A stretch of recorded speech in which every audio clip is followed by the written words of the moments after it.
Welcome, everyone, on this gray afternoon.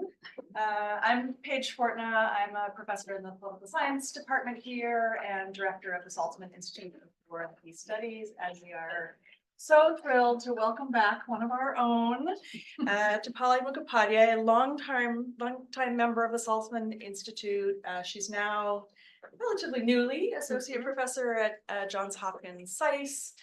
She's a senior expert on Afghanistan at the U.S. Institute of Peace. She's the vice president of the American Institute of Afghanistan Studies, and also relatively newly a member of the Afghanistan War Commission, a bipartisan congressional commission to review the U.S. war.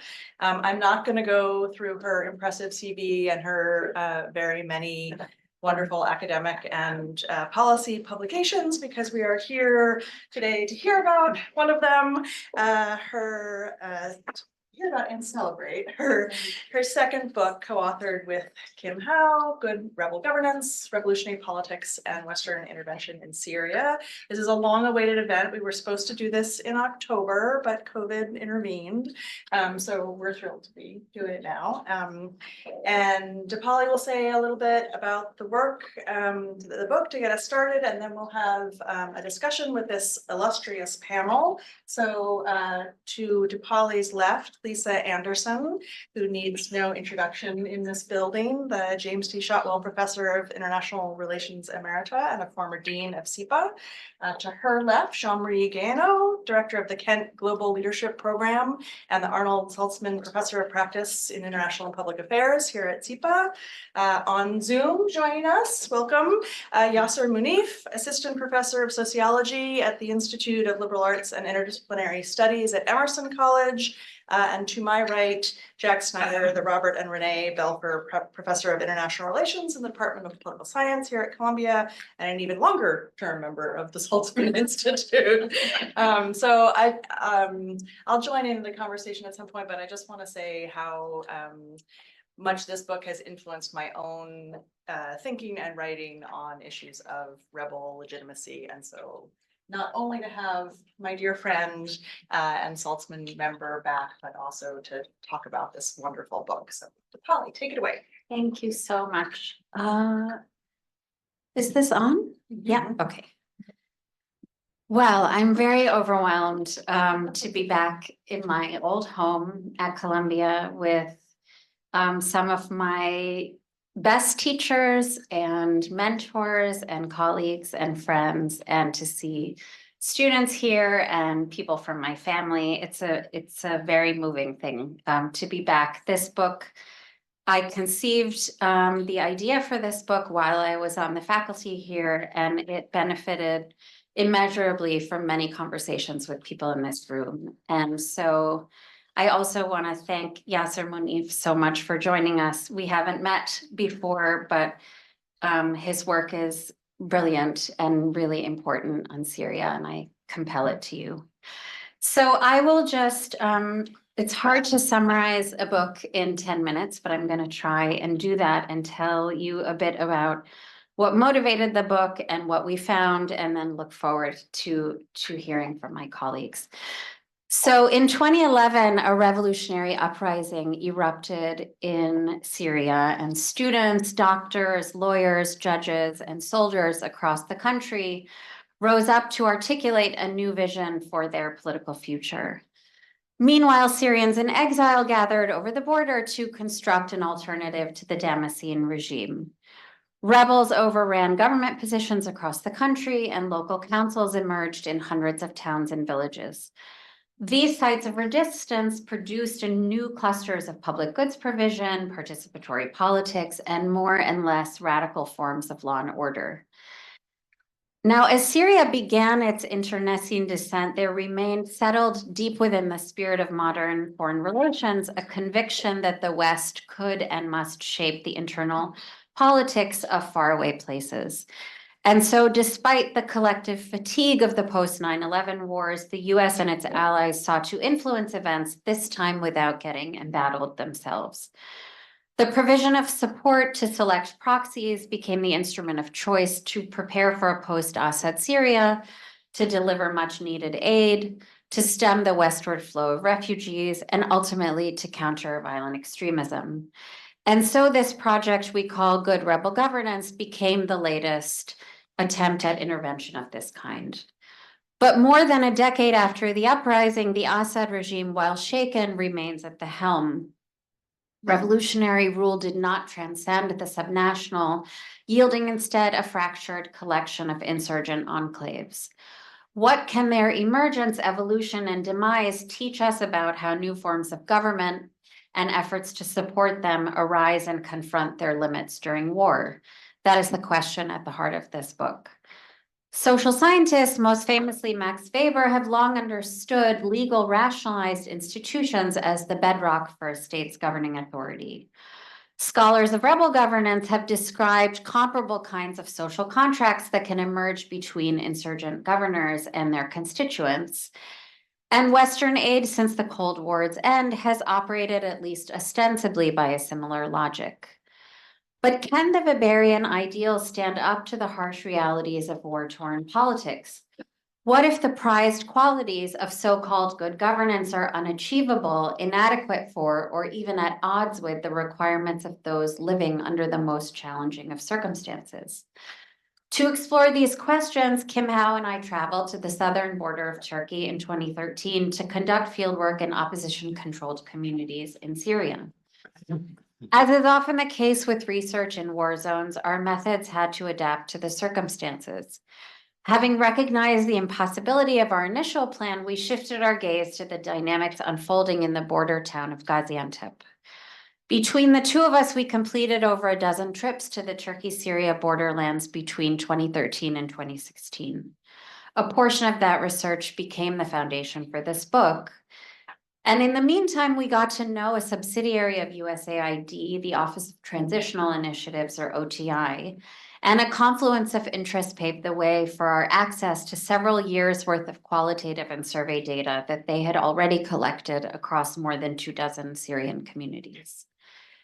In mining the reflections of Syrians living under various forms of rebel rule, we aim to tease out their respective commitments to the institutions in their midst. As we read the words of civilians living in Raqqa, Sarakib, Daraya, and Aleppo, their words revealed a mismatch between the rational Weberian understanding of governing authority and the complexion of credible rebel rule as they conceived of it. While they acknowledged the import of effective public goods, they also made plain that the non-material dimensions of contentious politics mattered as much to them, if not more. And so the focus of our theoretical work shifted to move beyond the quest for a rational end and the material means therein to ascertain how rebels achieve deeper forms of authority. We came to argue that in the realm of war-making as state-making, Charles Tilley's concept of connection makes itself recognizable in an updated version of what the 14th century scholar and one of the world's first sociologists, Ibn Khaldun, called asabiya. Feelings of belonging, allegiance, and obligation serve, he argued, as a social adhesive, binding people to one another and to their leaders in times of hardship and tumult. We contend that Ibn Khaldun's notion of solidarity in conversation with contemporary literature on contentious and revolutionary politics can serve as a guiding concept in the study of counter-state building. Those who seek to claim authoritative rule in the midst of war, we contend, must inhabit this bond with and commitment to their constituents. That inhabitation or closeness arises when institutions embed themselves within the kinship networks, revolutionary aspirations, and shared experiences of the war-torn communities they govern. These solidarities serve as a kind of connective tissue, binding people to one another and their rulers through the hard times. We do not conceptualize this kind of institutional closeness as a static outcome, a top-down achievement, or an intangible perception in the way many often describe legitimacy. Instead, it is an empirical characterization of proximity that is contingent on sustained dialogue between a ruler and ruled. It is an authority through intimacy that ennobles rule for as long as it lasts.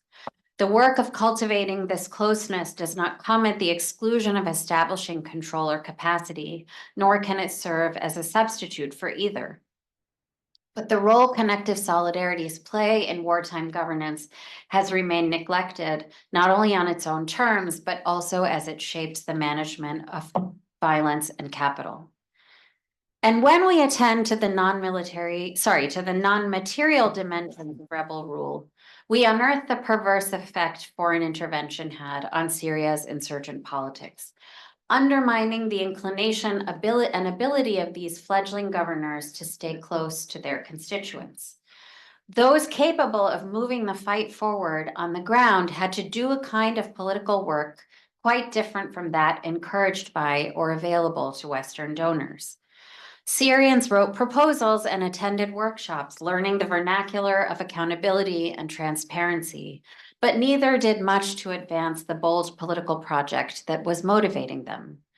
Of course, ultimately, even the most authoritative local councils, while markers of profound political change, would remain perpetually disaggregated in structure and effect, absent the sinews of a national institution capable of holding them together. And here the paradoxical effect of foreign aid proved most acute.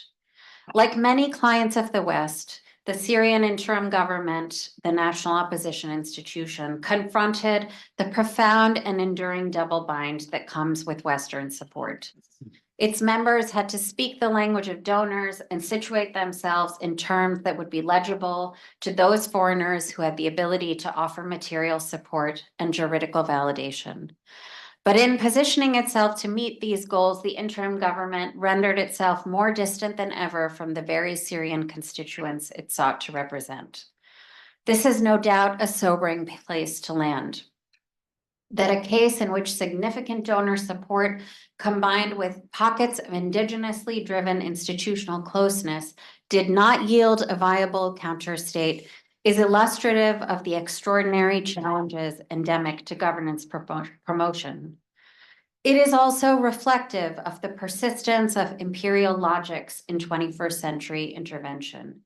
Impulses to do good, promote freedom, encourage democracy, but only for as long as it serves the interveners' interests and holds their attention. This work of tutelage from Syria and South Sudan to Afghanistan and Palestine always produces compromised forms of sovereignty, as powerful insiders set the terms and tempo for the politics of less powerful insiders, dangling the possibility of something more substantial on some faraway horizon, never to be reached. Thank you.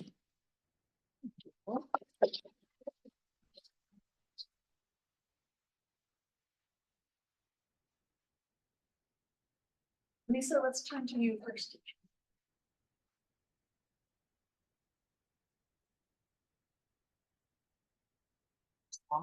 I don't know if it's on. It probably isn't. It's not on, is it?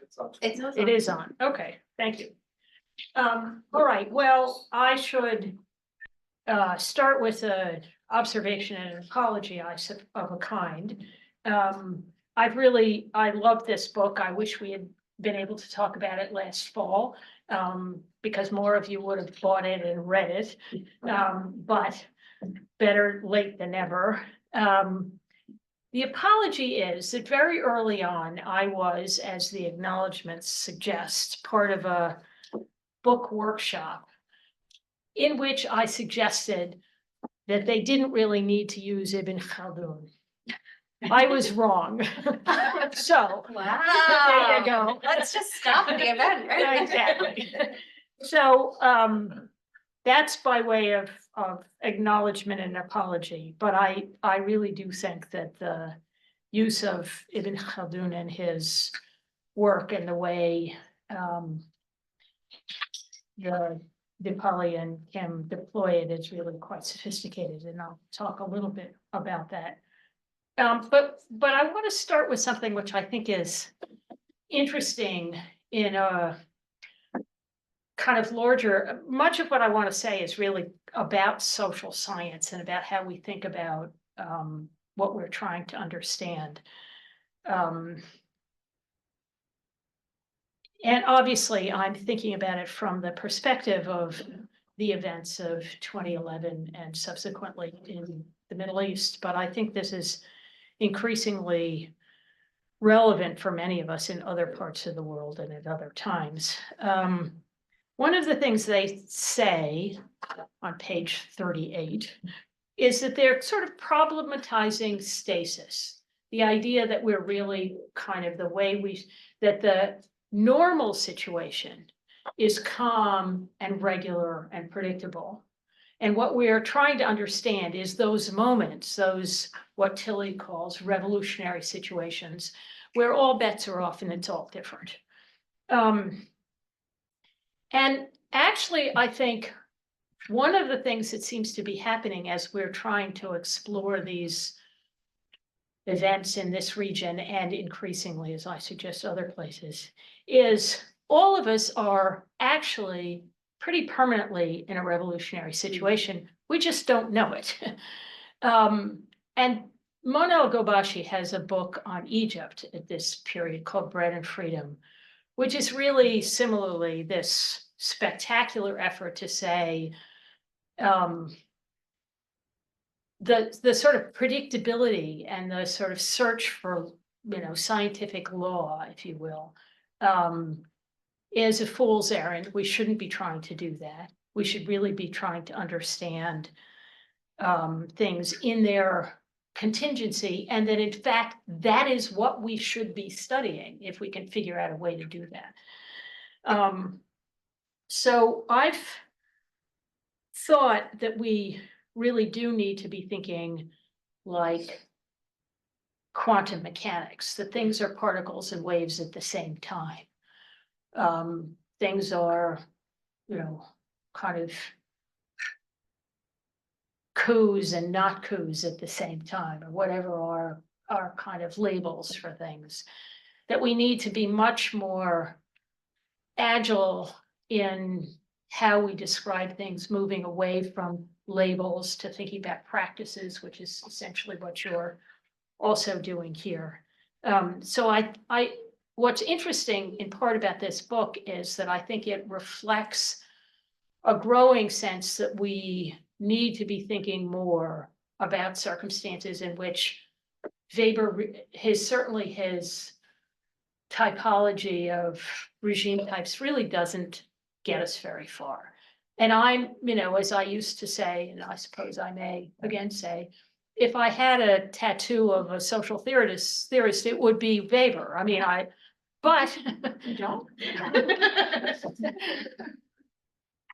But to sort of say, okay, this is a rational legal bureaucracy, and it's sort of permanently there, and that's the default, and everything else is sort of a variant or a perversion of that, just doesn't get us where we need to go in understanding politics. So one of the many things I like about this book is the extent to which it pushes us to think more about uncertainty as a principle, that it is the circumstance in which we operate, and we should try and do our investigations with that as the backdrop condition. And I think that's going to be hard, but again, I think that's where the increasing prevalence of these sort of anomalous situations, it's all anomalous now.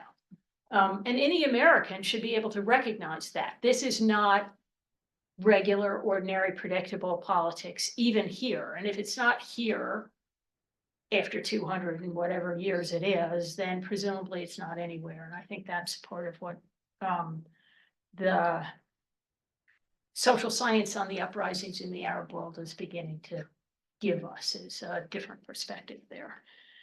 The other thing that I think is related to that, but I'm not sure what we should be doing about it.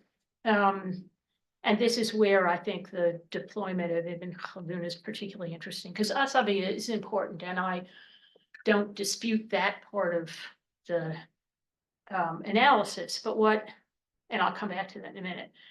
But what I really also like is Ibn Khaldun's sense of time is very different. For him, time is a cycle, repeated cycles of politics. The conventional social science sort of Western tradition, whatever we want to call what we're doing, is is progress. Everything is ultimately an improvement over the past. Some people fall off every once in a while.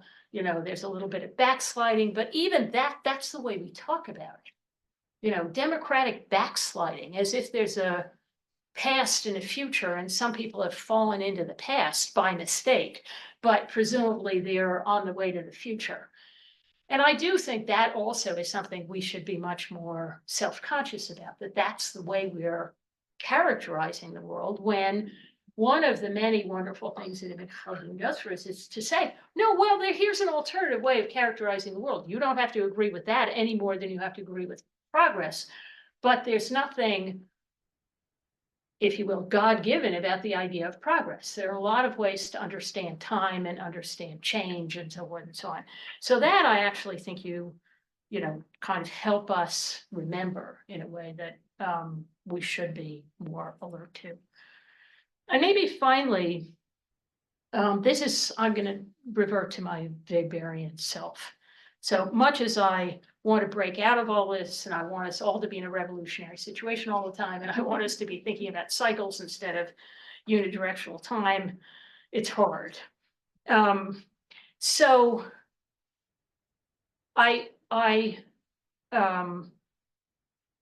appreciate and recognize, looking at other places that I know better than I know Syria, that one does take refuge in communities that are familiar. And the communities that are familiar are very often kinship and, you know, your sort of group connections. That's certainly true in Libya. It's certainly true in Yemen. It's certainly true in many of the places that are under duress in that kind of way. But the problem with that, it seems to me, and one of the reasons why we need to interrogate Weber a little bit more before we ditch him, is that it doesn't scale very well. And that's part of what you show, is it just doesn't scale very well. Once I get to a point where I'm not related to the person I need to work with, now what do I do? So I can have an ideology that may help, or a religion that may help, and so forth. But the wonderful thing about, from Weber's perspective, about his definition of bureaucracy, is that it is infinite in time and space. It you know, in other words, once you start keeping records that way, those archives last forever. There's no ownership of them. There's no association. They last forever. And in the same way, they expand geographically forever. And there is something about the capacity to scale that I do think, before we say he hasn't figured out anything, he has figured out something. Now, you know, that ends up being the iron law of bureaucracy. We're trapped in it, but at the same time, it's something that permits us to bring those divergent communities together in a national level or an international level enterprise. So that's when we have that's my question back to you. How do we think about the scaling issue? But anyway, obviously, as you can tell, I thought this was really quite a lot of fun, and I appreciate the opportunity to talk about it. Oh, do you want to respond? Yeah, I'll just very quickly say first how grateful I was that in that workshop you told us not to use Ibn Khaldun, because you really scared us and pushed us to then go deeply into a secondary source literature on Ibn Khaldun, which was actually what you said, that if you're going to do this, you better really read about what everyone else has written about him, which proved incredibly theoretically exciting for us. The only thing I'll say on scale is I totally agree with you. And I think it's one of the questions that I have about, can governance be scaled in the midst of violent conflict? Can one find the parameters of predictability and of depersonalizing and of geographically thinking about things across space in a different way? I think one of the things we tried to do with thinking about solidarity beyond kinship was to say there are other kinds of solidarity having the same aspiration that allowed for Syrians to connect with one another across space and across time. But ultimately, that is not infinite in the way that Weberian bureaucracy portends to be. And I'm really interested in thinking about more generally whether governance during war can aspire to that, or will it always fall short of that, or appear in a totally different form? So. Thank you. I'm told I have to talk into the mic more. Jean-Marie, turn to you. Thanks.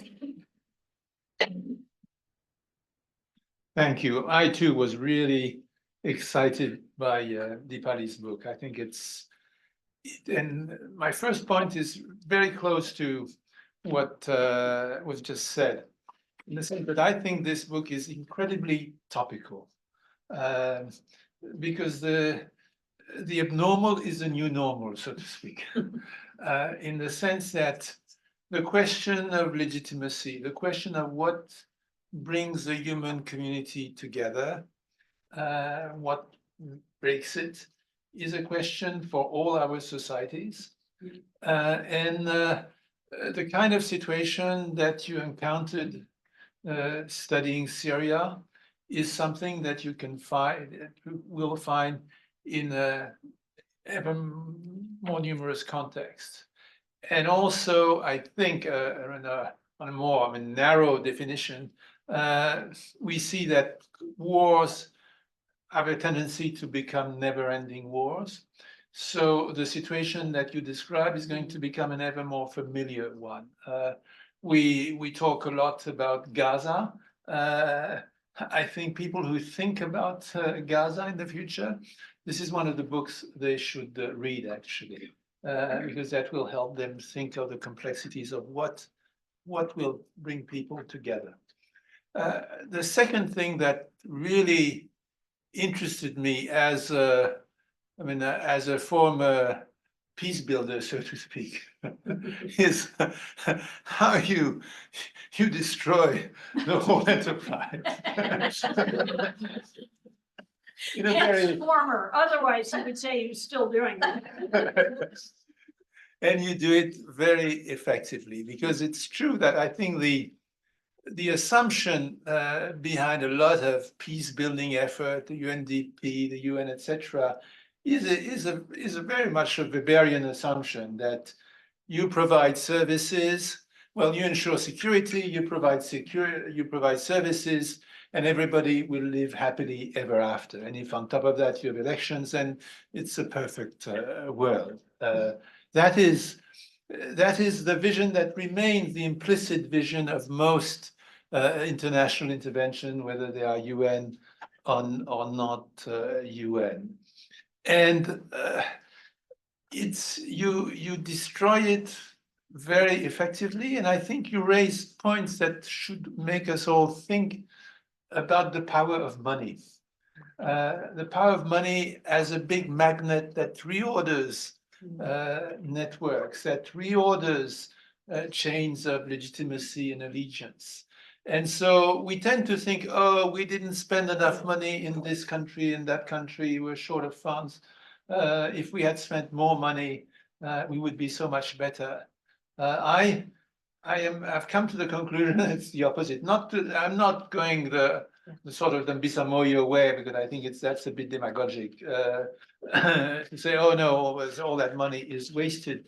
But I think the notion that the impact is proportional to the money is fundamentally wrong, because it means that the magnet is just more powerful. And so the way that you position the magnet is going to reshuffle things in a more radical way, but not necessarily in a more constructive way. And that brings me to the third point, which I find extremely interesting in your work. I'm not familiar with Ibn Khaldun and Asibia as like Anderson is, of course, but I've looked a bit at it, and I used to be thinking, and that was part of the Peace Builders mantra, that comes a crisis, comes a war, it's a fluid situation, it's an opportunity to change things, to create a brave new world, so to speak. Adam Day told me I was wrong, and I think you and him are right, in the sense that, as I think Liza just said, and you said, in times of crisis, you are like a drowning man clinging to whatever log you can find. And the log you can find are the traditional fabric of society. Times of crisis are times when you get closer to traditional links rather than further away, because this is the only thing that remains, so to speak. And so the notion that it is a time for great opportunity to introduce new things is probably a wrong assumption. Last point, which applies to many situations. It applies to Afghanistan. I've discussed it with Barney Rubin. It certainly applies to Syria. It's a question of aligning the goals of the international community and the goals of the people you are meant to help. And there is a big gap between the two. In Afghanistan, the key goal was to defeat terrorism. It was not to build a nice state. In Syria, it was not the revolutionary goals of the people, as you explained very well. And in particular, the goal of counter-terrorism often conflicts with any goal of state building. In Afghanistan, it's very clear as we make alliances, we made alliances with various thugs because they were counterweights to the terrorism, to terrorist threats, although they were terrorists themselves in a different way. And in Syria, it's the same. And then this goal of going bottom up, of the local engagement, defeats the goal, as you explained very well in your book, of a national effort. And so we pursue fundamentally contradictory goal among ourselves and between us and the local partner. But at the end, I have the same question as Liza, because the state, the Bavarian state, the nation state that Europe exported to the rest of the world, it is now the sort of, in the Lego, so to speak, of the world, it is the form that allows human communities to connect with each other. We connect through states. It's states which sign the agreement, which manage economic relations, security, etc. And so at the end of the day, we are in a situation where we see that the legitimacy of the state, that the kind of legitimacy that we try to project doesn't work, but it doesn't mean that we do not need states. And so there the question remains. I'll stop there. I'm gonna let that. I have no quarrel there. I agree with that question. Good answer. Yasser, let's turn to you next. Hello, everyone.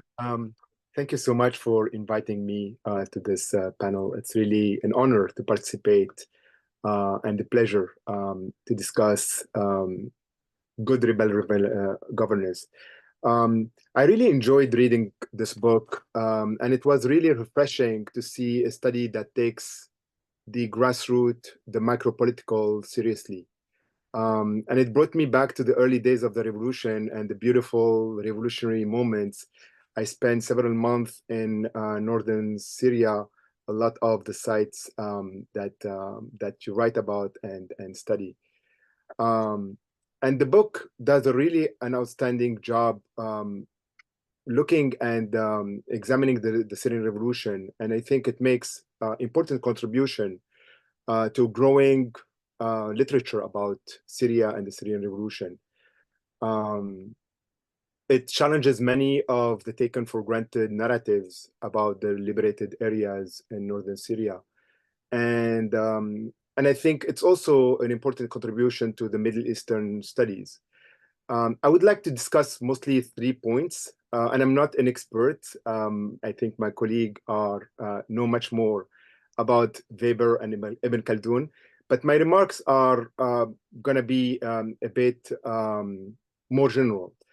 The first one is the implicit critique or limitation of the Weberian framework, and by extension, a critique of one of the pillars of the Western tradition in the social sciences. The second point is that the book proposes a robust framework by building on Ibn Khaldun. And I think this advances our understanding of state building, or as you call it, counter-state building in northern Syria. And finally, you suggest toward the end of the book that despite the limitation and failure of good rebel governance, there are very important lessons to be learned. So the first point is about the Weberian framework and the rational dimension within that framework. And I think you explained that one of the problems of the Weberian framework is its supposition that solidarities are created through material capabilities. And you take very seriously the non-material dimension in the Syrian revolution. And as you demonstrate, this is a reductive way to think about politics and governance, especially in times of war, and especially in Syria. And I think this is a really important critique. Unfortunately, a lot of the scholarship about the Arab Revolt, Arab Revolution, and the Syrian Revolt in particular, oftentimes transpose the Western theories and paradigm to study a novel and emergent politics in that region without much self-critique of those frameworks. The Weberian framework, as well as theories of the state and new social movement, were developed in the Western context primarily.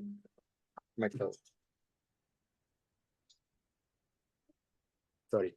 So they were developed in a Western context, mostly to understand and to study Western phenomena. Many scholars used them uncritically to examine the Arab Revolt and the Syrian Revolution. And the authors demonstrate that the Weberian rational approach to the public good is not always adequate to understand the Syrian context. Such a framework makes assumptions about the Syrian context that are sometimes inappropriate. Ready-made Western epistemologies sometimes prevent us from investigating new phenomena, especially in a non-Western context.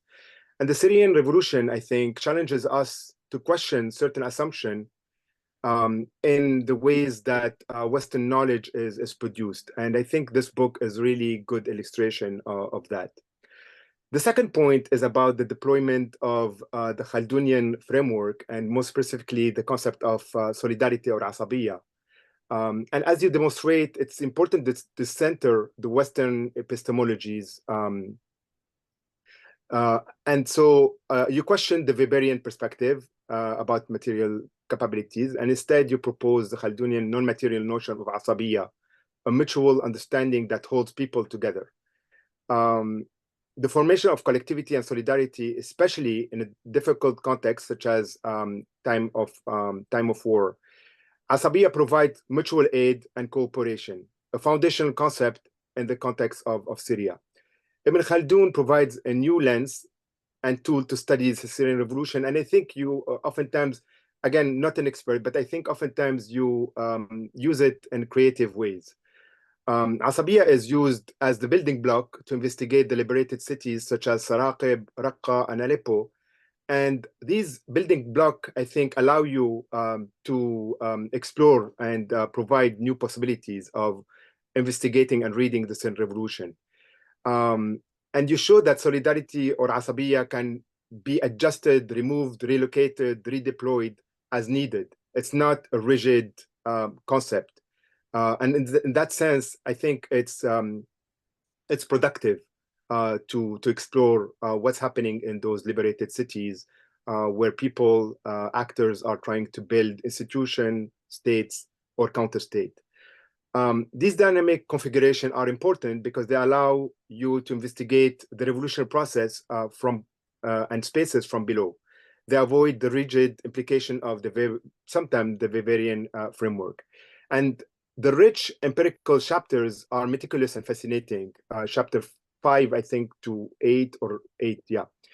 They explore conflict, tension, and contradictions, and you don't sidestep them. I think there is a fascinating exploration of those tensions that are often productive. And in the end, what emerges is a complex mosaic of local politics and solidarity. This Khaldunian framework, as used by the author, reinvent politics and allows for a heuristic and a more open-ended understanding.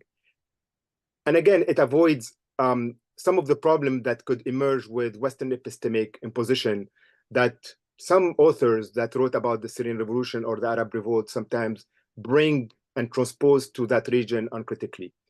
The study begins at the micro level and from the bottom up, yet at the end, it produces a complex social landscape. Finally, I was really fascinated by the final chapter where you take on Foucault's concept of heterotopia. And I think it has a lot of potential in the context of what you call counter-state building.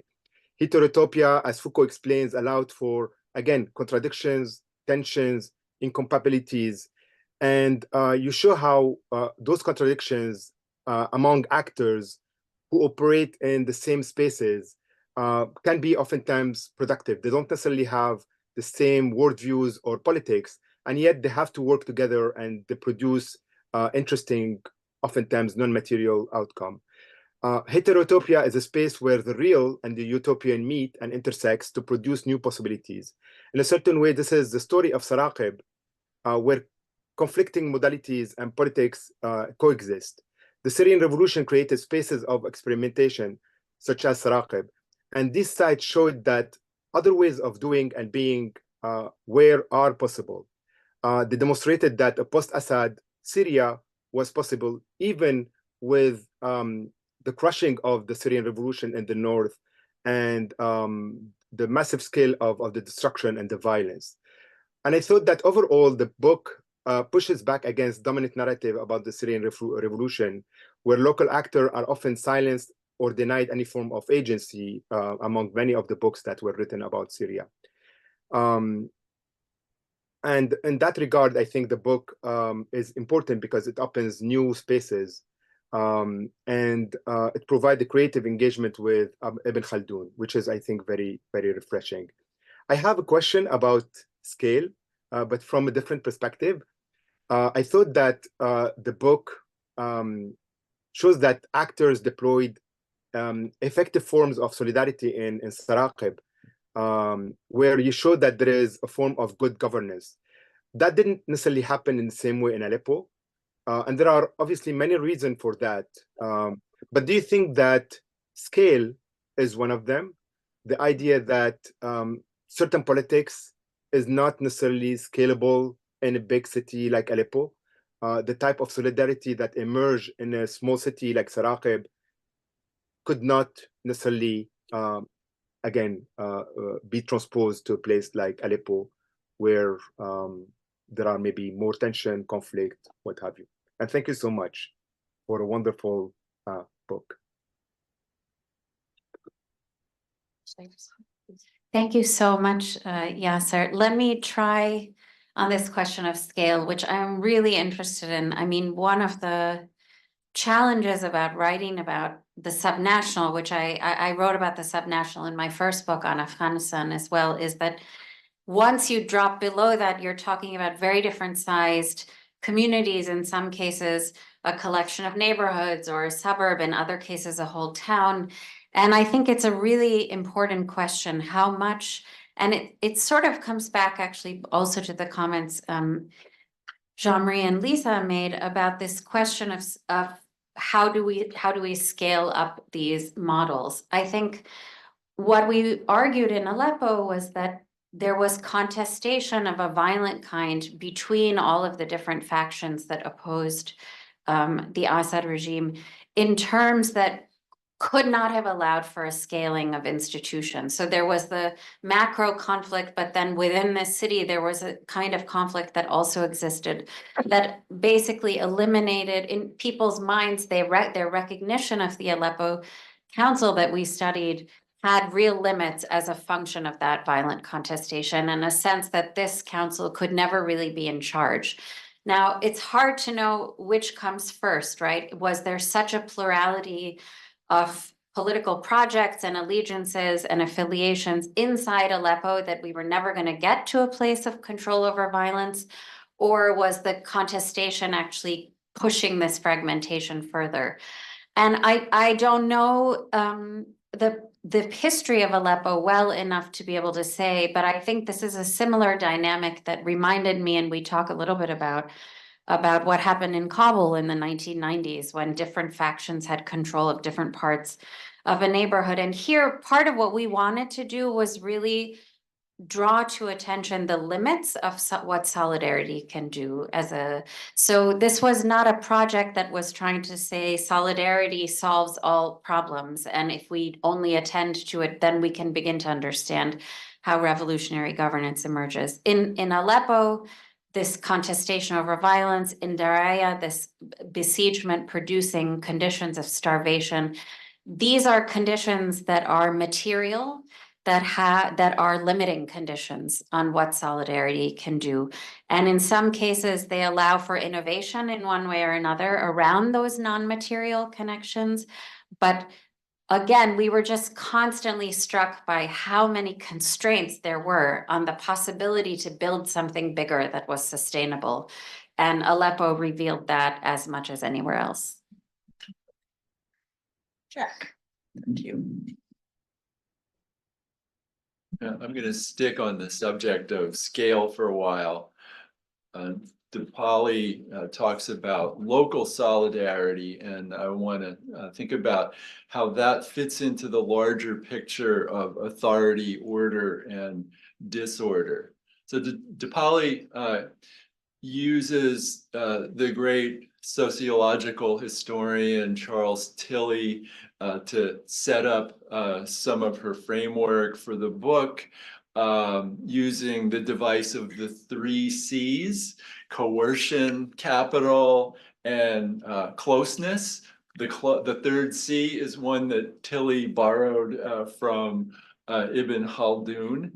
And let's think about what the components of closeness are in DePauli's argument.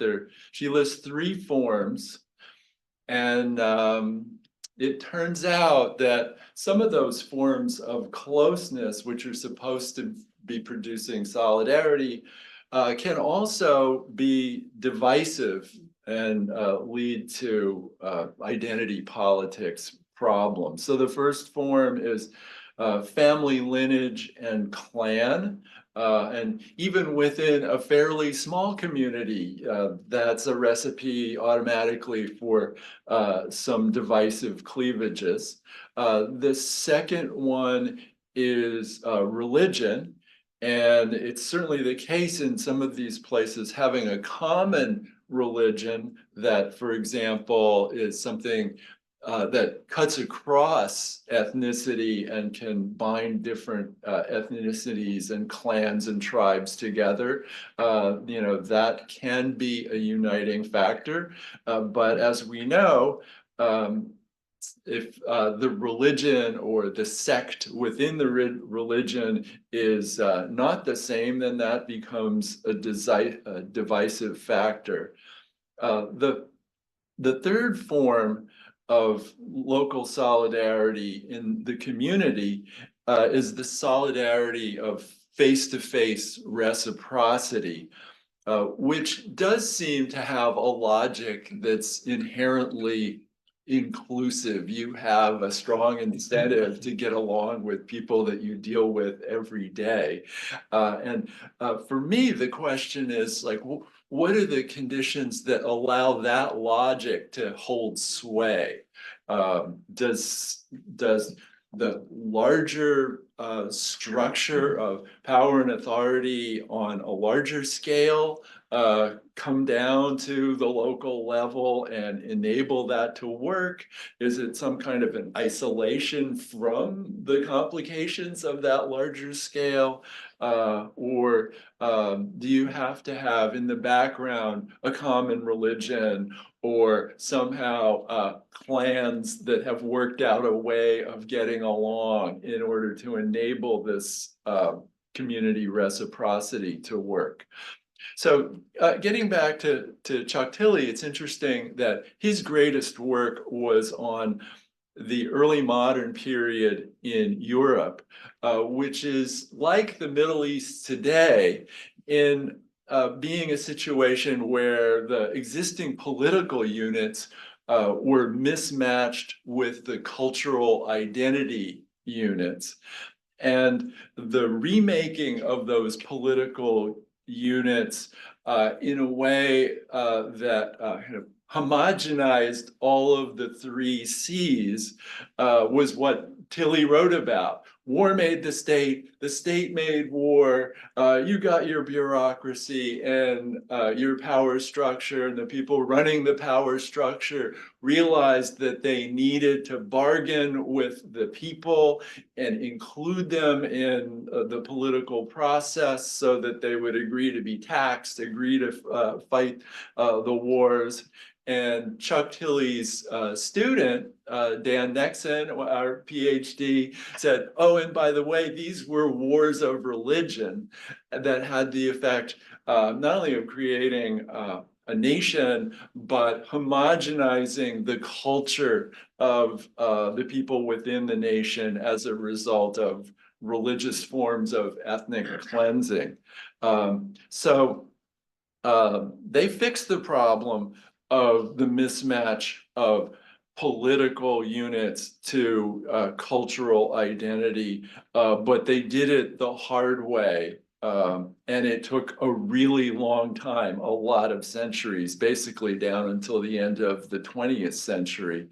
And in many places in the world, that homogenization is still not complete. So the other historical sociologist in this debate, Michael Hector, says, yeah, that's why the homogenized direct rule state is, not the way to go, but rather we need states and political authority structures that worked by indirect rule, where whatever they're doing at the level of the big picture coercion and capital, they need to support themselves locally by this institutional closeness, so that you can reconcile the local communities and the particular cultures that are represented there to the larger structures. So just moving to close by thinking about the relationship between capital and closeness.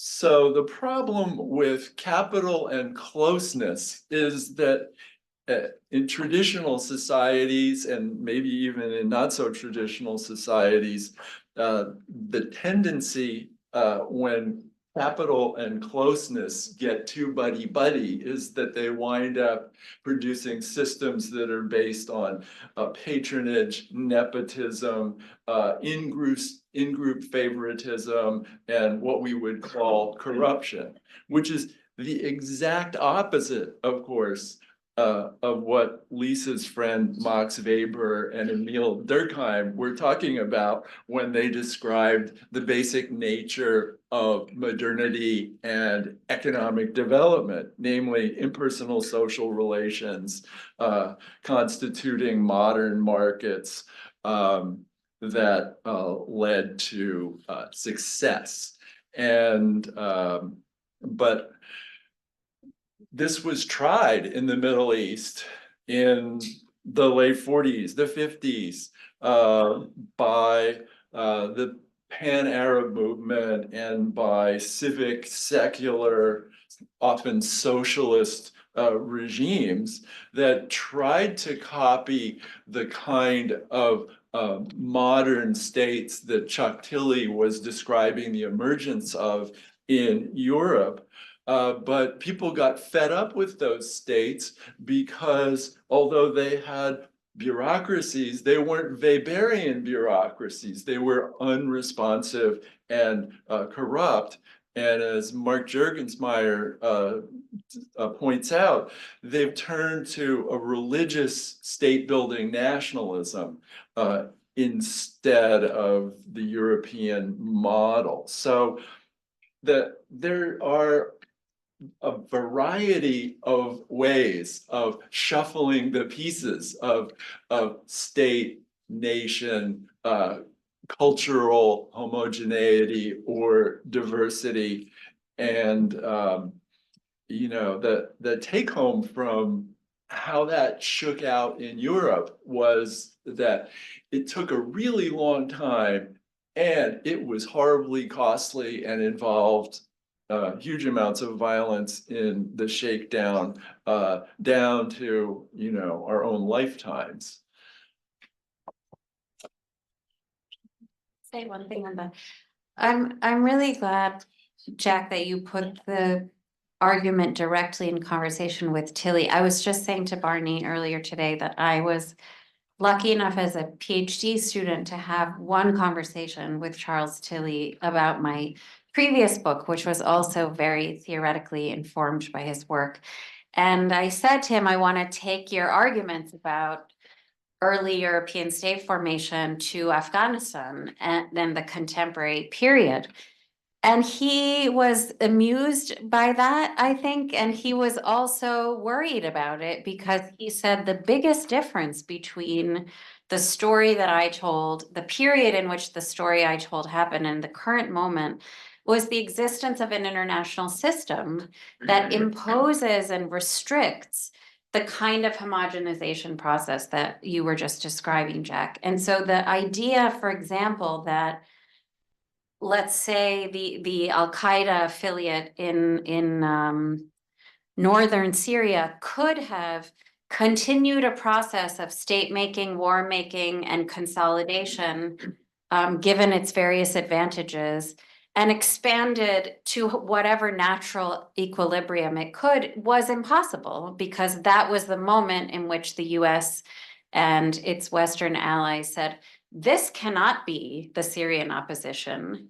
It's got to be moderate. It's got to be democratic. It's got to be friendly to our concerns. And so that kind of constraint is also part of what I think restrains the possibilities for genuine counter-state building, is that we have to be clear that contemporary states in the developing world, and even more so aspiring states or counter states, are not able to engage in the kind of organic processes, violent and ugly and unpleasant as they are over many decades, if not centuries.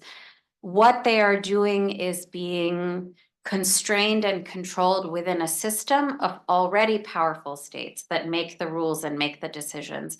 And they are, as a result, are rationally making decisions about what their political project looks like in order to be accepted within that community of states. And the ones that are not go the way of the Islamic State. And that the demise of the Islamic State was in part about how it did not gel with the dynamics of the Syrian revolution, but it was also in part about an aerial campaign that the US waged once it began to actually consolidate. Thank you. It's a great discussion. So great that Lisa has more to say. I do. This is so fun. Thank you very much. First of all, DePaoli is right. Chuck Tilley said what happened in Europe was because of a protected time and space. He wrote that.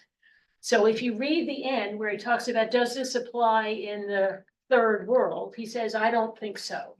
So I do think it's important that we kind of keep that in mind. There is, even if we buy the sort of progress theory of history, there's a moment in which local progress is going to be blocked.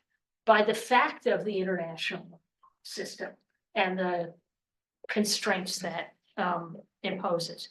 So that's one thing. Secondly, so I'm leaping to the defense of Tilly now, and I'm going to leap to the defense of Weber only to say, remember the Protestant ethic? He wasn't just about material things.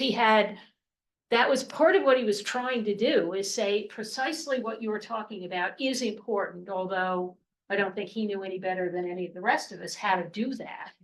But just, that's why I have the tattoo. But I have two questions for DePaoli that come out of this that I think are really kind of puzzles from my point of view anyway. One is a response to Jean-Marie. And also a sort of sense of time here. So if you look at Syria when you're looking at it, or Libya in the same time period and so forth, you very much see these sort of familiar groups appearing. These are known kinship networks. They're actually, they were known for generations. By the time you look at Libya now, sort of 10 or 15 years later, money has actually changed some of those networks. And, the kinship networks some of them are kind of coming apart, and they're cousins battling with each other and creating new networks and so forth and so on. So I wonder whether there's some way we can begin to think about these as both genuine places of refuge, but they're not permanent in that way. They do evolve, they do change, in part as a consequence of the magnet that money is. So I just wonder whether there's a way you could extend a little bit what you're doing. And the other question I had for you coming out of this was really about Yasser's observation that much of that period, disappointing as the outcomes have been so far, show what's possible. And I've heard that a lot, and for a while I believed it, and now I don't believe it anymore, in the sense that if you look back at the Arab revolts of the 1910s and 20s, that showed what was possible, except it wasn't possible because the Europeans said, no, this is not possible. And I just have a sense that this is sort of the same moment, that, we can be all optimistic about it until the international community, or whatever we want to call ourselves, say, nope, that's not one of your choices. So go back to the drawing board on that. So there's a kind of ephemeralness about some of these moments that I'm not sure what conclusions we should draw from them about what is in fact possible. I will say on the money changing networks, so a couple of things. One is that we saw this, I think, most interestingly in SIWPS, which was a council, as Yasser was describing, that came together in a really extraordinary way, and then received a lot of Western attention and became the object of Western aid. And that the dynamics of the council, and to Jack's point about what happens when money and closeness come together, became a kind of corruption and patronage politics and a sort of institutional capture. What was so, I think, extraordinary about that moment, and again made us really think about this concept of closeness as a dynamic and contingent one rather than a fixed outcome, was that the people then rose up against that council. So there was a revolt, and then there was a counter revolt. And that council was forced by the population to come back into a kind of an alignment with the revolutionary aspirations that the community had had. And that council then went through a lot of different periods of turbulence. But I think that it's really important to stress what Yasser said about SIWPS today, and about the idea that there are still revolutionary processes at work, and there are, as he put it, a post-Assad Syria exists in certain spaces, both real and imagined. And that, I think, comes to the second question, Lisa, about what is possible. This was the most devastating and sort of challenging part of this project, was to understand what was it all for? What did it produce? What does it mean now that Bashar al-Assad is very much in power and been welcomed back into the community of states for all intents and purposes? And again, that doesn't mean that there aren't pockets of very real contestation, or I think that Syrian politics haven't fundamentally changed. But I do think ultimately we were really struck by the limits of projects that seek to completely reimagine state-society relations if those projects are out of alignment with the interests of the most powerful states in the world. And ultimately, the interest in the worry about terrorism ends up privileging those institutions that already exist, often authoritarian, that can demonstrate that they have legibility over their population, that they have control, and that they will work in a transactional way with the West. And ultimately, the Syrian revolution was the victim of that prioritization. And I think we, as a student of Afghanistan, I think we can understand the US decision to come to terms with the Taliban, not necessarily in a different way. So I do think ultimately we come to a place in which these remarkable and sustained efforts at creating new kinds of politics hit this wall of not being sovereign and not being equal. And that doesn't mean that there aren't imaginaries that continue to exist in a revolutionary way and may not return at a particular moment. Who could have predicted what happened in 2011? But there are clearly limits, and those are, and we are, as citizens in the West, are very much a part of imposing those limits, and we don't like to take responsibility for that. And that's part of what this book is an effort to do. I'm going to take the prerogative of the chair to ask a couple of questions that pick up on lots of what has been said today.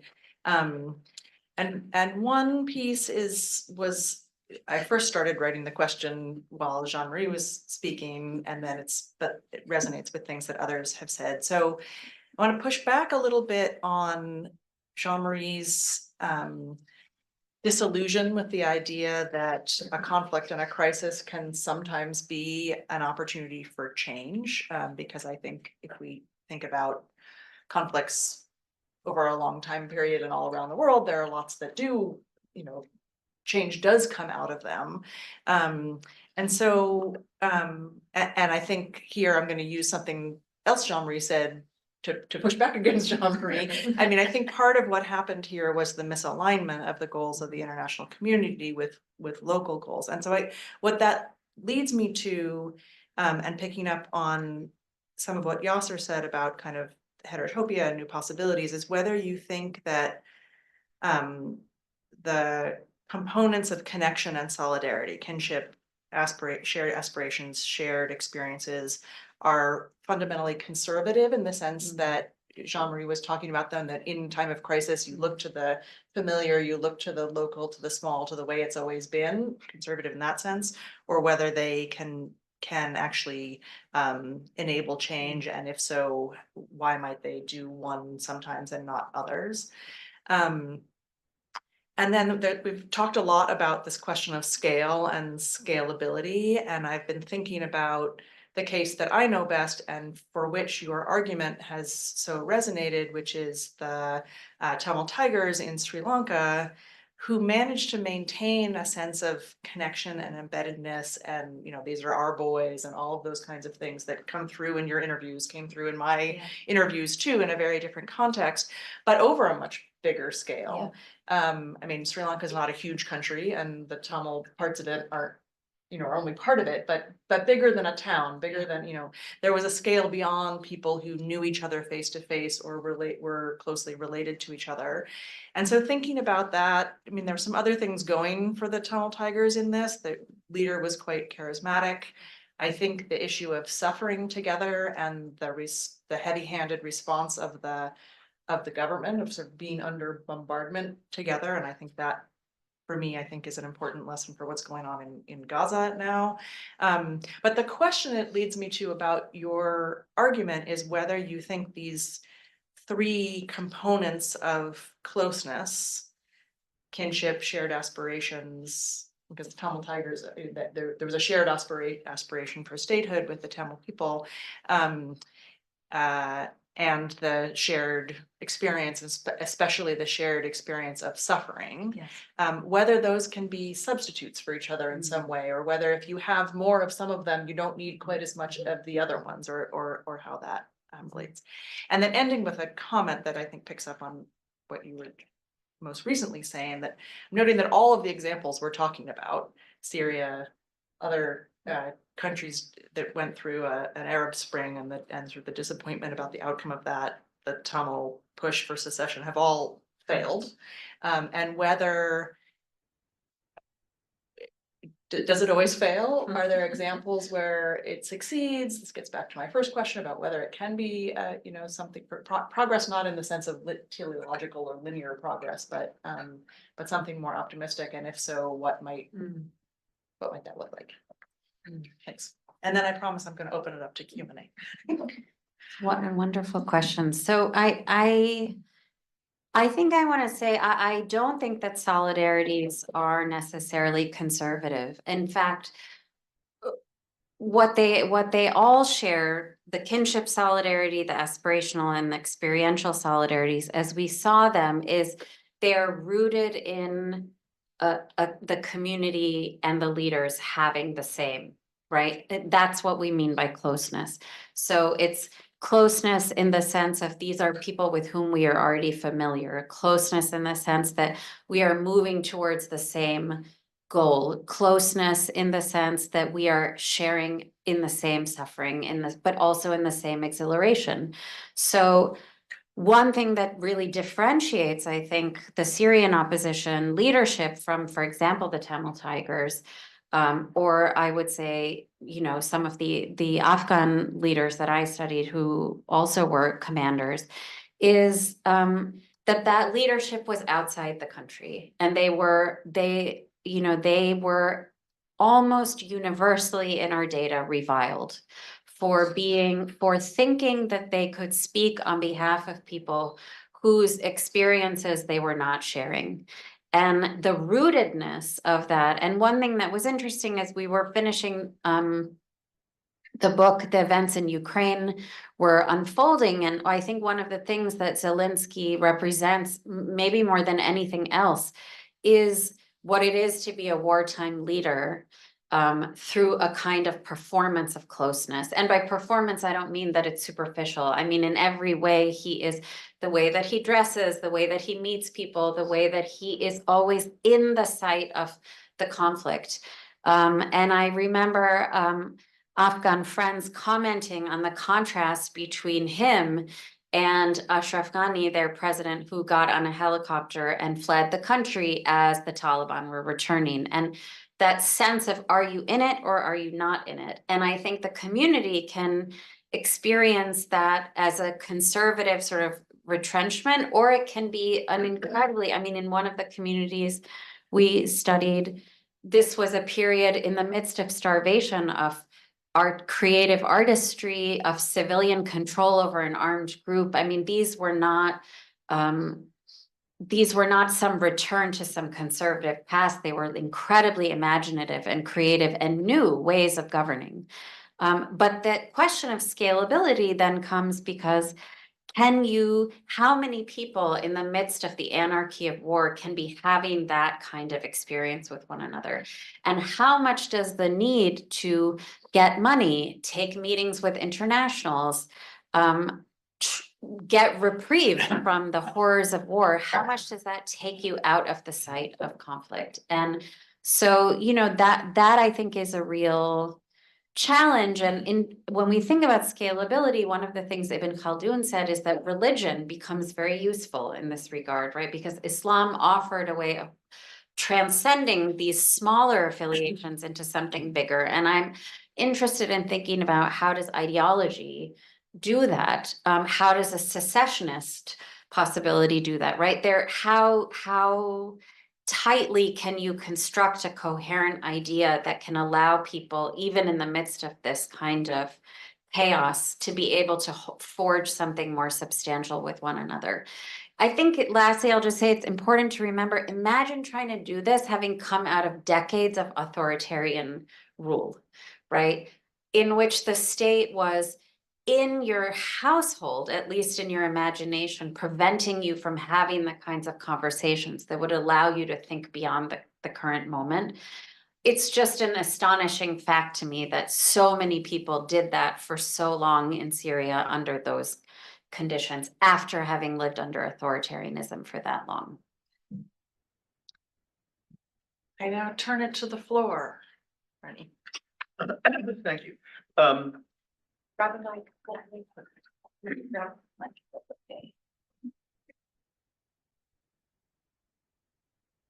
A number of people addressed this theme toward the end, but let me elaborate on it. First of all, the analogy between pre-modern Europe and the Middle East. Well, there's a big difference between the Peace of Westphalia and the Sykes-Picot Agreement, or the Anglo-Russian agreement on Afghanistan, Persia, and Tibet. And that's perhaps what Tilly was referring to. But, and what that points to, I think, is, to my mind, is that it is a mistake to think of these situations as people involved in conflict and others intervening in the conflict. You know, I wrote one time that if you're part of the solution, you are part of the conflict.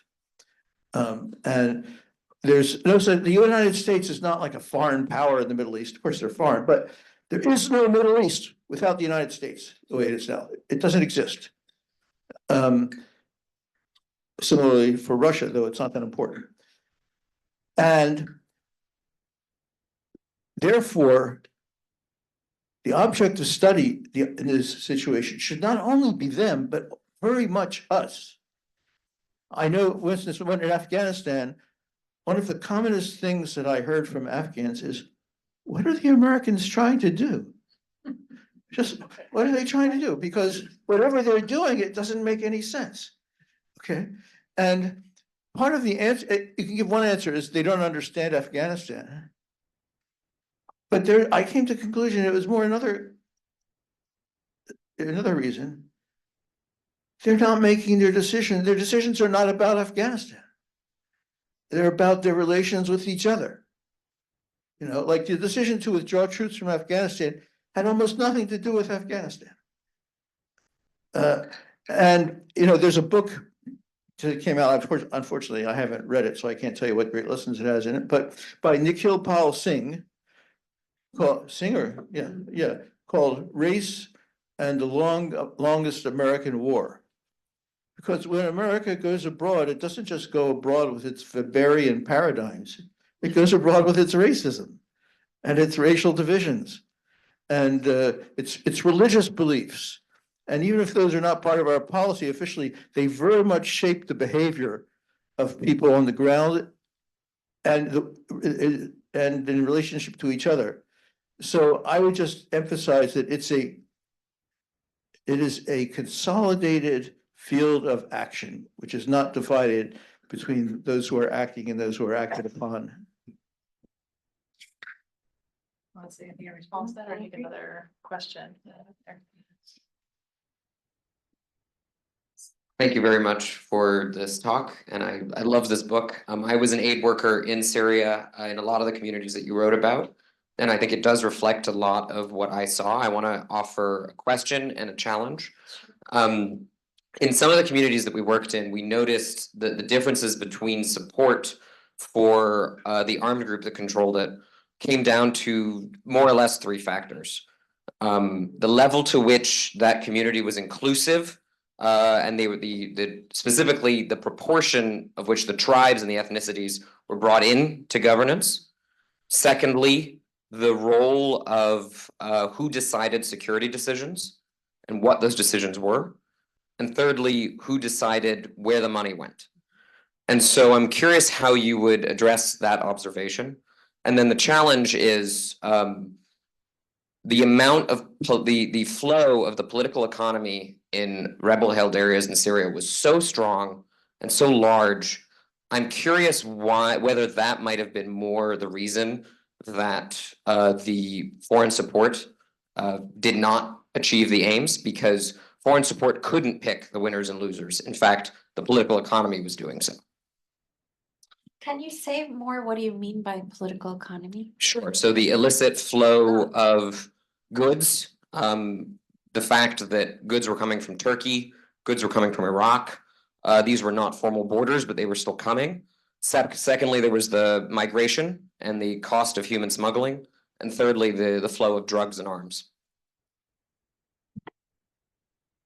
Thank you.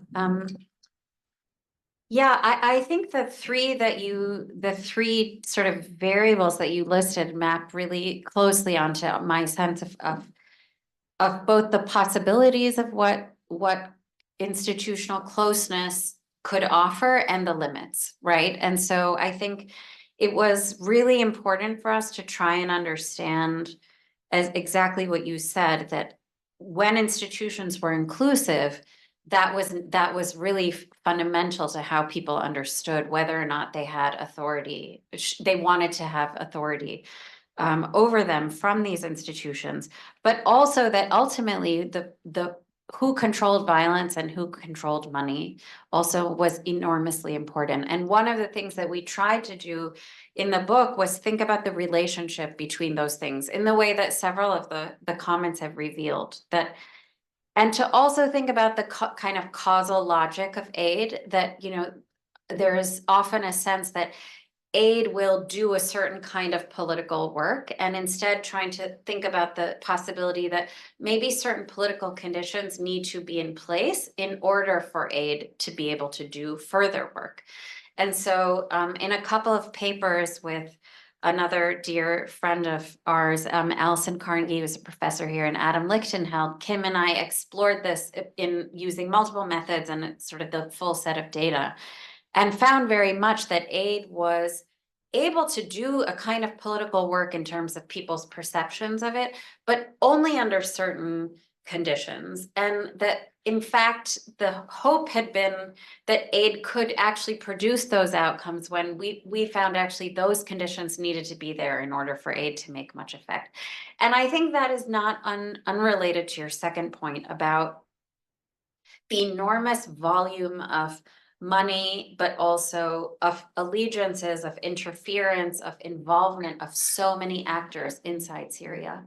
And that is, of course, true in most sites of conflict. We call them civil wars, but they're not. They're, as Barney said, they're international conflicts. And what is sort of interesting to me is why any given donor could imagine that they could be heard in that kind of noisy environment, that what they were doing would not just become incorporated into the swirl of the political economy that you just described. That was certainly my understanding of how aid worked in Afghanistan, that it just became one additional source of capital that would get absorbed into and used within the political economy. And most of the time, not only could the donor not control that political economy, it was very difficult to even understand how that political economy worked. So I'm not sure why the ambition hasn't scaled back, given time and time again the experience that you're describing, but I completely agree with you. I think that's absolutely right. Simka? Thank you very much. Thank you for the amazing explanation of the Asabiya. I just have a question that before that I would like to say a few words about the anti-Soviet Mujahideen groups in 80s in Afghanistan, and how did they use ideology and to a certain extent institutional organization of political parties, mainly the two big parties, the Jamiat Islami and Hizb Islami, the Ahmad Shah Massoud group and the Hekmatyar group. in how those two parties actually went beyond Asabiyat. They were not based on Asabiyat, they were based ideological parties, and that was, I would assume, one of the success factors of those political groups at that time. So the question is that how would it have impacted Syria if such ideology-based larger institutions beyond Asabiyat were provided or supported? Not exactly Al-Qaeda or ISIS, but something relatively moderate, and how would that have impacted the outcome? The second question is would it be possible now to do that? And also I would have a comment about your previous book. The time you came to Afghanistan was, I think, after 2009, 10, 11. That was the time that Karzai had tried to kick out those political institutions of the political battlefield and bring back Asabiyat, because that was serving his agenda better. Thank you. So my interest in Syria actually began with my study of Mujahideen in the time period that you're describing, because I was particularly interested in the way in which there was the international community was engaging a particular set of elites outside of the country, while there were actors inside the country that were part of this armed struggle, and how did that geopolitical set of interventions relate to the dynamics on the ground. And I think what's really interesting about the Mujahideen in Afghanistan is it is an example of a successful case of the kind that Paige was asking.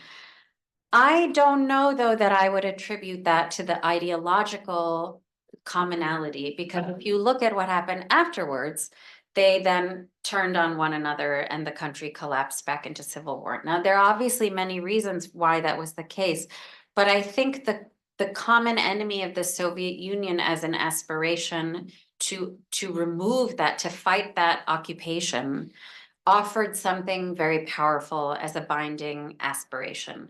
And we think about we don't necessarily conflate ideology with aspiration, right? So there were groups that had extremist Islamist ideologies inside Syria that operated very differently vis-a-vis the revolution, right, from one another. The Islamic State was doing its own thing and building a caliphate, whereas Al-Qaeda incorporated itself into and became a seminal part of the larger opposition. And that was, I think, really important in terms of being able to root itself in the politics of the country. With the right support, could a different kind of movement have succeeded? This is a million-dollar question. I tend to be of the view that it could not, because of the perverse effect of the need to curry favor internationally with the dynamics of building something from within. I think it's, of course, theoretically possible that one could find a group that is deeply anchored within a community and also is receiving international support and can translate that into building something. But I think that ultimately the interests of the sovereign states that are the most powerful will prevail. And if they happen to be aligned with that group for a period of time, I think it may work. But I think, as the Afghan example reveals all too well, there was a government that was our partner and our client and our friend, and we were all doing the same thing together for 20 years, theoretically, until we weren't. And I'm not convinced that that kind of abandonment wouldn't be the fate of most proxies when the frame changed. There are questions from the audience or from the panel? Yeah, Jean-Marie? I have one question, and triggered by what you said. It question whether a time of crisis is an opportunity for change or not. And that leads me to a question to Deepali, because in the case of Ukraine, one could very well say that, yes, there is an opportunity for change because there's a clear national project, which is the survival of the nation. And Zelensky embodies that. In the case of Syria, and it's also the question of scaling up, not bureaucracy, but projects, Right. was there a national political project? I think this is also $1 million question. I don't know. And Yasser, I would be really interested to hear if you have a take on this. I don't think the conditions as they were allowed for that to emerge, if it existed. My sense in the opposition was that there were people who had associated themselves with being in the opposition for decades and did have a project. But they found themselves by 2011 often not inside the country anymore. So they may have had an idea of what they wanted to do, but it was removed from the site of the actual struggle. Many of the communities that we studied had very clear projects. Many of the armed groups had projects, the civilian councils had clear projects. But had they had the time and space to actually aggregate into something? The answer is clearly no, they didn't. Was that a function of the way the regime fought and then the Russians and Iranian support for the regime that did so much to ensure that any possibilities for consolidation were so challenging? I think that was one piece. I think also, as Mark Lynch has argued, and this echoes Barney's point, from the very beginning, what was this indigenous uprising was co-opted by and interfered with by a whole range of outside actors. And the moment they bring their money, their agenda, their politics, their ideology into the mix, that is creating a kind of competition within the opposition that doesn't really help with the project of consolidation. But that's what's involved. I mean, we had some folks say to us, even things like people were going to workshop after workshop sponsored by different countries and picking up laptops from these folks and then from those folks. And like the only thing that was really useful was they could get a bunch of laptops, but in their vision of it, they were interacting in this way, assuming that these interveners were supporting this bigger political project that they were building. And really, it turned out all they were doing was hosting these workshops. And so that did not enable that kind of marketplace, as Alex DeWall has called it, right? Where the interveners and those who are inside are be engaged in these transactions with each other. I think that hindered rather than consolidated politics, even though the premise of a lot of the intervention was actually to enable politics. I think it ended up doing the reverse. Other thoughts, comments? Yasser, do you wanna chime in on anything? No, yeah, I agree. I mean, for the most part, on agreement. I would add that the Syrian regime also destroyed secular and leftist forces and enabled Islamist groups, knowing that by doing so, it would destroy any potential or possibility for people to come together. The notion of the nation did not really exist in the same way among the opposition as it did on the side of the regime. There was no nationalism that could really unite people in the opposition. And instead, they came up with global jihad and local Islamist groups, and the secular were marginal and isolated. In addition to all the I think reason that you enumerated.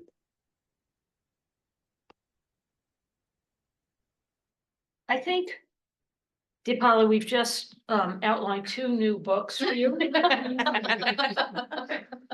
One is whether there are different precipitants to the violence. So if a country is invaded, you have a potential for sort of mobilization together against the invader. And so that's a couple of times in Afghanistan, and certainly Ukraine, so forth.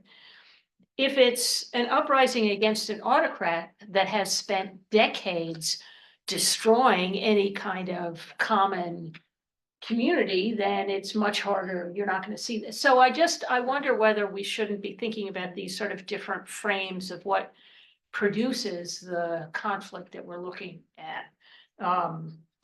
So that's one book. Okay, the second one. The second one is really about this issue of, and it speaks to both the question about development aid and so, or democracy promotion and Barney's observation. It is pretty much true that if you look at American support for work in the region, it's mostly security and anti-terrorism, and it's really about Congress. And so it doesn't really matter where it is, you know, Syria, Afghanistan, Libya, whatever. We are going to fight about, you know, what we're going to be giving money for, and so that we can basically say that we're more anti-terrorists than the other party kind of. It has virtually nothing to do with the place. Which is one of the reasons why this issue of the local conditions, whether there's smuggling, whether there's whether there's oil money, you know, look at Libya, whether there's oil money or whatever it is, actually doesn't matter at all. Which means that it is destined to fail at whatever it was supposed to be doing, except that it might succeed as a political maneuver in Washington or in Brussels or in Paris or wherever the people are maneuvering about the purpose of this. So it seems to me that there's something interesting there to really think somewhat more systematically, you know, because this is anecdotal. We know about Congress because we talk to people and so forth, and that goes back to Ferguson and the anti-politics machine, basically. Yeah. That this is a deliberate effort not to do what we say we're doing. And that seems to me to be a nice research agenda too. So have fun. Well, We're looking forward to reading it. I'm actually happy to report, I think that the second one at least is a description of what I'm trying to do in a new book project. And one of the advantages of living in Washington now is that I'm going to do field work in Washington, because I think that is actually where a lot of the answers to this lie. Questions in the online? Yes, yes, please.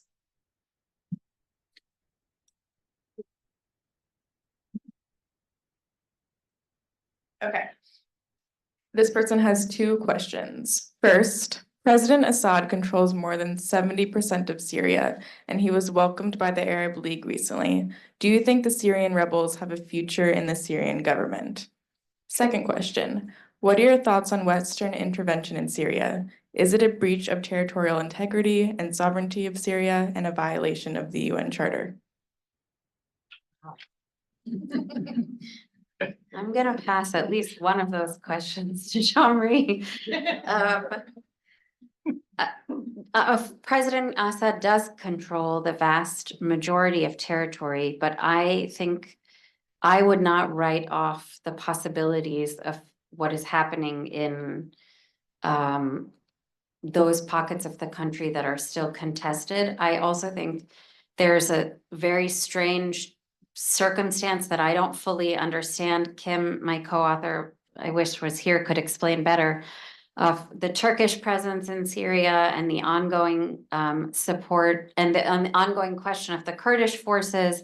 So I don't think Assad is governing the country that he was governing before 2011. So to that extent, the revolution goes on in a certain form. And I also think that in the minds of ordinary people who lived in the communities that we studied, for those who did not lose their lives or were not displaced, their own understanding of politics and who they are and their stake in that has, I imagine, has been fundamentally changed in ways I think we should attend to. On the question of sovereignty, or the violation of international law, I assume the person is asking Western intervention in general in Syria. Was it ever? I'm not sure what the parameters are for. Okay, for intervention here, I'm going to definitely pass this to Jean-Marie for a more authoritative view. I would say I think one of the things that Assad did very effectively, and Yasser alluded to this, was to raise the specter of terrorism early on before it actually existed, then do a bunch of work to facilitate its existence inside Syria, and become a regime whose survival fit within the paradigm that Lisa just explained of in the service of security and anti-terrorism. And that to me partly explains the return to the community of Arab states. I think ultimately it will explain how we will end up somehow being part of a process that is part of Assad's reconsolidation of power. And I think in that sense, what is legal or what is illegal is somewhat beside the point. That's a larger conversation about whether the war on terror was legal or not. I'm of the view that the authorization for the use of military force that came after 9/11 has been repeatedly extended by multiple administrations in ways that are illegal. But I think the question of whether Assad gave up what it is to be sovereign as a function of how he treated his own population is a different question that we can ask around the responsibility to protect and the norm of humanitarian intervention. But ultimately, the real intervention happened not on behalf of a humanitarian crisis, but as a function of a terrorism concern. And that ultimately, I think, was to the advantage of the Assad regime. I thought you were a friend.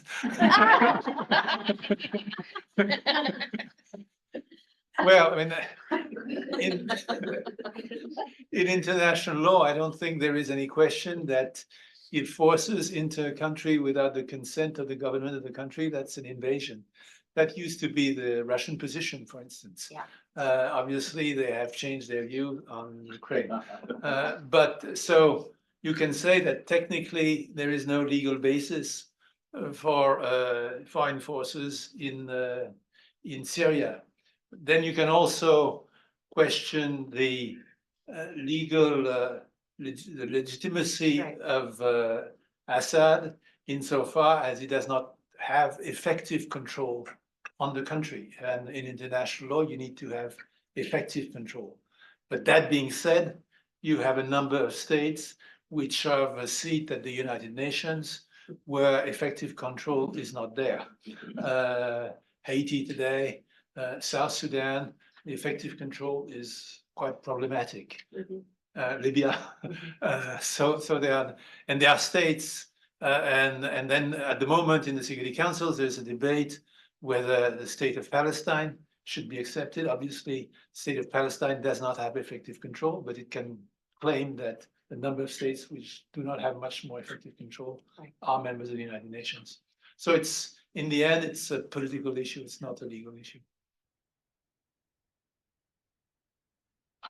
Last call for questions from the audience. Is there anything else from online? Okay. Last word to Polly.